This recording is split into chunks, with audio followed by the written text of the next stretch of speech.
Rhythm in art refers to the arrangement of shapes in a way which creates an underlying beat. It is similar to the rhythm of music, but instead of notes and sounds, we use colors and shapes.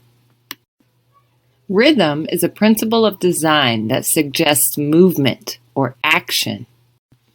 Rhythm is usually achieved through repetition of lines, shapes, colors, and more.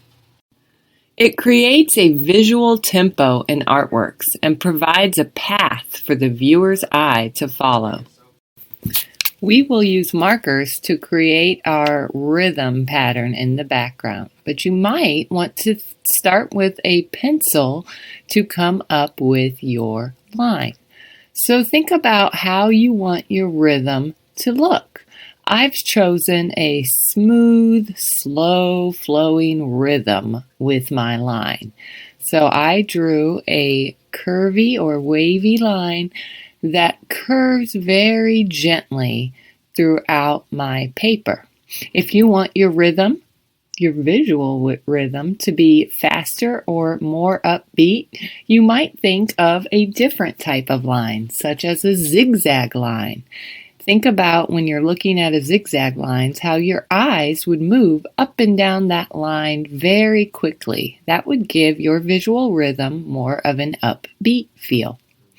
Maybe you want the rhythm to kind of spiral and radiate around. So a curvy spiral line that repeats might be a good way to show rhythm. So the first thing you want to do is come up with a type of line that you can repeat throughout your whole background. Once you have chosen your line design and drawn it with pencil, use your markers to trace over it. You can trace or draw right over your figures with the marker, and the crayon, if you pressed hard last time, will push that marker off. You may still lightly see the lines on your figures, so I just go through with my finger and wipe those lines away. If you did not press hard with crayon on your figures, then those lines will not wipe away. You may or may not like that effect, so be careful when creating your background.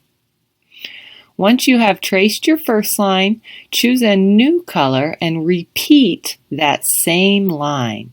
You might draw it really close together. You might make it really far apart.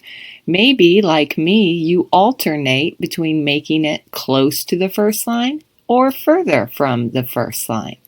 Once you have decided your spacing, go ahead and color it in with your marker. You're going to keep repeating making lines throughout your whole background. So, like always, we will not leave any white spaces. Think about choosing just a few colors that you will repeat. Remember, rhythm also has repetition in it. So not only am I repeating my lines, I'm repeating my color choices as well. As you are working on your background, make sure you remember to use good craftsmanship. This means you need to fill the entire paper. We will not leave any areas uncolored. It means you need to fill in all the little peekaboos too. So in your coloring, make sure you don't see any little white spaces. Be careful as you're coloring around your figures. Make sure to wipe off any marker that may have gotten on your crayon as well. When you are drawing lines next to each other, be careful not to color on top of the other lines so that your colors don't get mixed up, unless that's how you want it to look. Make sure that you are taking your time and being really thoughtful about your composition, making sure to show rhythm. Once you have finished your background, get out your black marker. Notice the tip of it would make a really small skinny line, but if I use this side edge and hold my marker sideways, I can get a really thick line. We want to create really thick outlines. So use the side of your marker and turn your paper as you are tracing around your figures. You need to trace around all of your figures with a thick black outline. Our other focus on this project was movement. Keith Haring used little short black lines to show movement in his figures' poses.